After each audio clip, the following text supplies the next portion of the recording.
Assalamualaikum warahmatullahi wabarakatuh. Berjumpa lagi kita pada mata kuliah perencanaan pembelajaran sejarah sesuai yang ada pada RPS.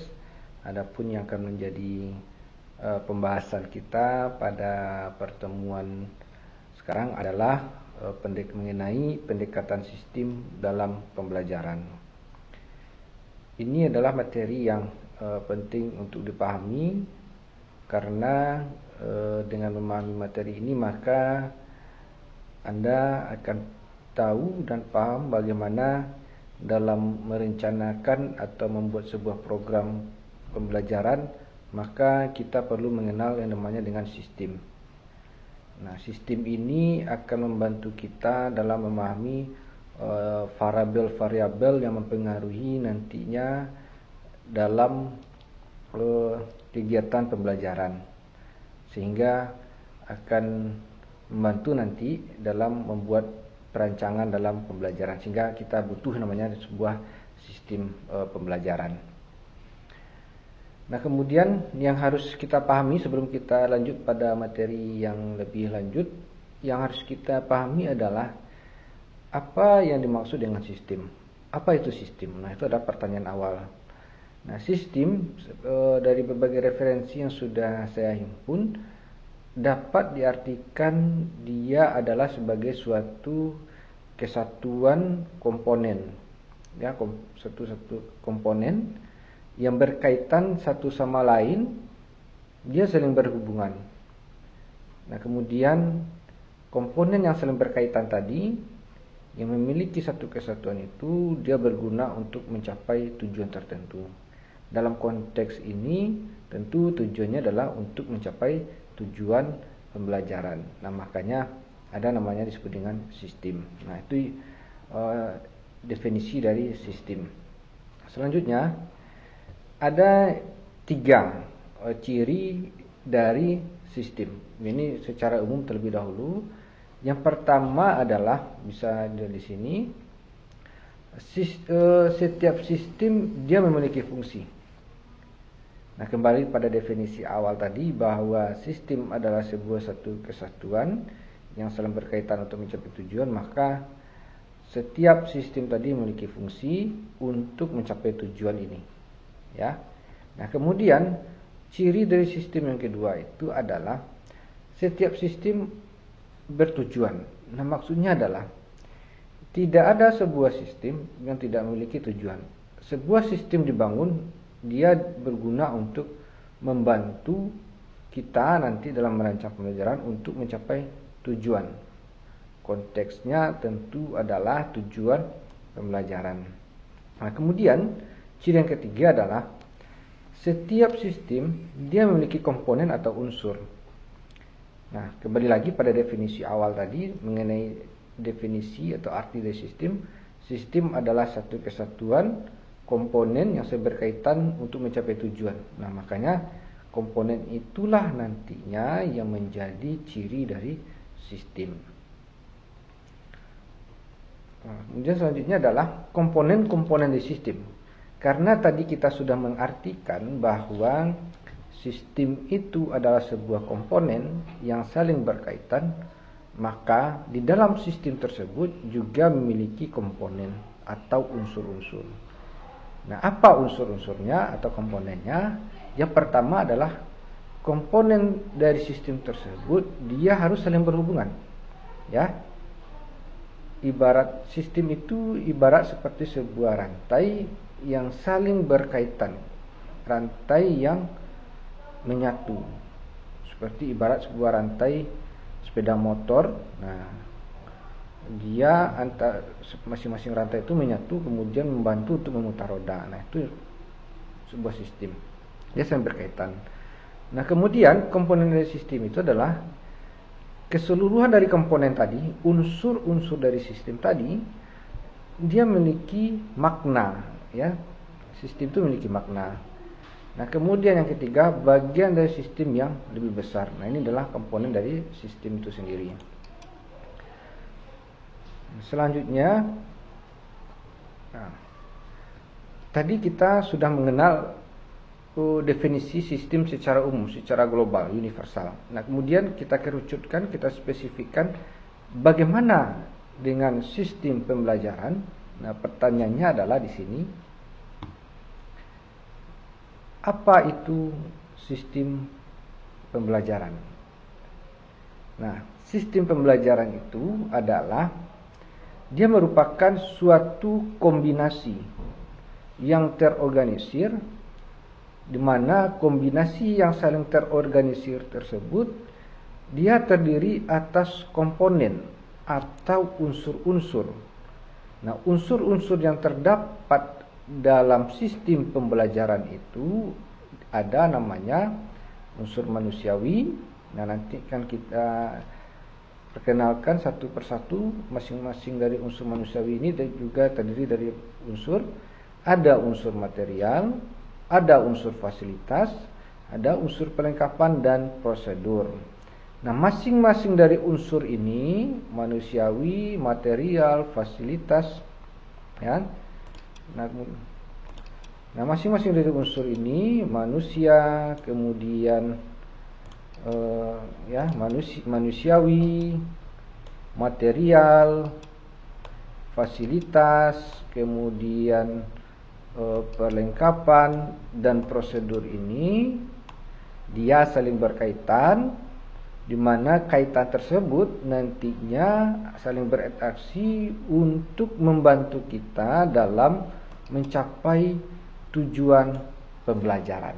Ya, itu adalah sistem pembelajaran. Mana sistem pembelajaran itu terdiri dari berbagai macam unsur, di mana unsur tersebut saling berkaitan yang berguna untuk membantu kita dalam mencapai tujuan pembelajaran. Nah, itu adalah definisi dari sistem pembelajaran. Nah, kemudian bagaimana ciri dari sistem pembelajaran? Nah, karena sebuah sistem tersebut saling berkaitan, maka ada baiknya kita mengenal dari ciri-ciri dari sistem pembelajaran tersebut. Nah, ciri yang pertama adalah dalam pembelajaran itu dia harus memiliki tujuan dari sistem pembelajaran, ya. Nah, dia harus memiliki tujuan dari sistem pembelajaran. Maksudnya adalah ketika kita merancang pembelajaran, maka kita harus merumuskan tujuan pembelajaran. Ya, tidak ada pembelajaran tanpa memiliki tujuan. Karena pada dasarnya pembelajaran itu adalah sebuah interaksi antara guru dan murid yang terjadi di dalam kelas untuk mencapai tujuan pembelajaran. Nah, kemudian ciri yang kedua, dia adalah fungsi sistem pembelajaran, di mana masing-masing dari sistem pembelajaran tadi dia harus memiliki fungsi. Nah, jika dia berfungsi dengan baik, maka akan membantu untuk mencapai tujuan pembelajaran, ya. Nah, jadi pada saat jika fungsi ini sudah berjalan dengan baik, ya, maka akan tercapailah tujuan dari sistem itu. Maksudnya tujuan dari pembelajaran. Nah, kalau ini berjalan dengan baik, maka tujuan akan tercapai. Nah, apabila sebuah fungsi dari sistem ini tidak berjalan dengan baik, maka tujuan pembelajaran tidak akan tercapai. Nah, itu gunanya sebuah sistem itu harus menjalankan fungsinya dengan baik. Nah, kemudian ciri yang lain adalah yang ketiga, sistem pembelajaran itu dia harus memiliki komponen atau unsur pembelajaran. Ya. Masing-masing dari unsur ini memiliki fungsi. Masing-masing dari komponen memiliki fungsi. Apabila masing-masing dari komponen ini sudah menjalankan fungsinya dengan baik, maka tujuan pembelajaran akan tercapai. Nah, itulah bagaimana posisi pentingnya sistem dalam sebuah pembelajaran beserta unsur-unsurnya. Nah, kita lanjut. Nah, ini adalah bagan ya. Bagan dari unsur dari sistem pembelajaran. Tadi sudah dibagi, ada manusia, unsur-unsur sistem pembelajaran itu ada manusiawi, ada material, ada fasilitas, ada perlengkapan, dan ada prosedur.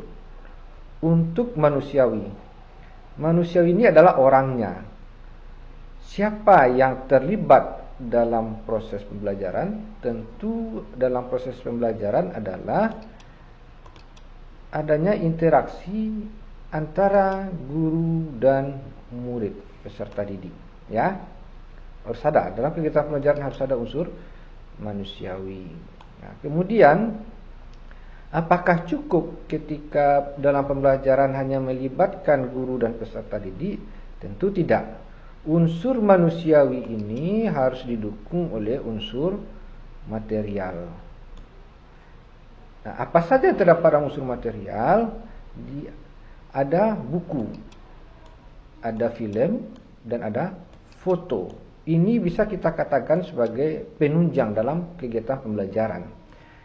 Kegiatan pembelajaran tidak akan berjalan dengan baik apabila guru mengajar tidak didukung oleh buku. Guru mengajar tidak didukung oleh media film.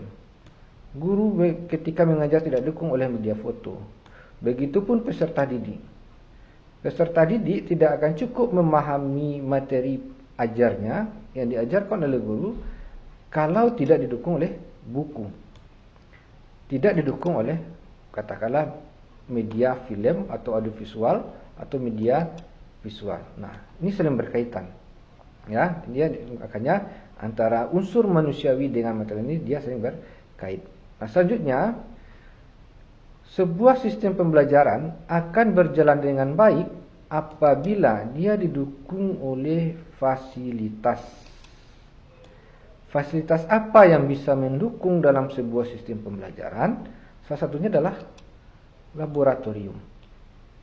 Laboratorium ini akan membantu dalam sebuah sistem pembelajaran untuk mencapai tujuan pembelajaran. Jadi ingat tadi kita sudah mendefinisikan bahwa sebuah sistem pembelajaran itu pada akhirnya dia akan berusaha untuk mencapai tujuan pembelajaran. Ya, nah kemudian fasilitas ini akan lebih sempurna, akan lebih lengkap jika didukung oleh perlengkapan. Ya, akan didukung oleh perlengkapan. Tersedianya komputer. Ya, nah, tersedianya komputer untuk menunjang kegiatan pembelajaran. Nah, ini adalah sistem-sistem pembelajaran. Nah, kemudian semua empat unsur ini, manusiawi, kemudian material, fasilitas, dan perlengkapan mengajar, ini akan disempurnakan nanti oleh disebut dengan prosedur. Nah, prosedur ini unsurnya ada metode, sebenarnya di sini ada evaluasi dan ada perencanaan. Nah, apabila seluruh unsur ini menjalankan fungsinya dengan baik, maka tujuan pembelajaran akan tercapai. Pembelajaran sebagai sebuah sistem akan terpenuhi. Ya. Selanjutnya, nah tujuan mengapa dalam pembelajaran itu harus ada sebuah sistem. Nah, pertama yang harus kita ketahui adalah tujuan utama dari sistem pembelajaran. Nah, tujuan utama dari sistem pembelajaran ini adalah bisa dia membantu kemudian mengukur keberhasilan, ya, bisa dia membantu untuk mengukur keberhasilan siswa dalam mencapai tujuan pembelajaran.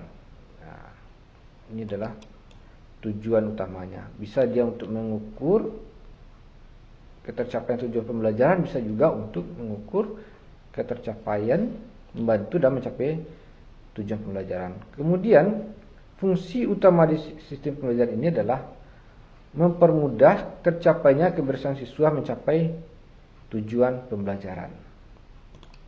Nah, selanjutnya Manfaat dari sistem pembelajaran bisa dilihat di sini. Ada 4. Ada manfaat pertama adalah ketika kita membuat sebuah sistem pembelajaran, mengenal secara teoritis sistem pembelajaran, maka akan membantu kita nanti dalam menentukan arah serta tujuan pembelajaran sehingga dapat direncanakan dengan jelas.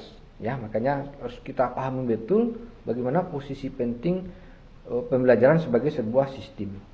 Nah, kemudian dengan mengenal sistem pembelajaran, maka akan menuntun guru pada kegiatan yang sistematis. Maksudnya adalah di mana kita mengajar itu berjalan sesuai dengan perencanaan yang matang, terorganisir dengan baik. Mulai dari perencanaan, pelaksanaan sampai evaluasi. Nah, kemudian dengan memanfaatkan sistem pembelajaran, maka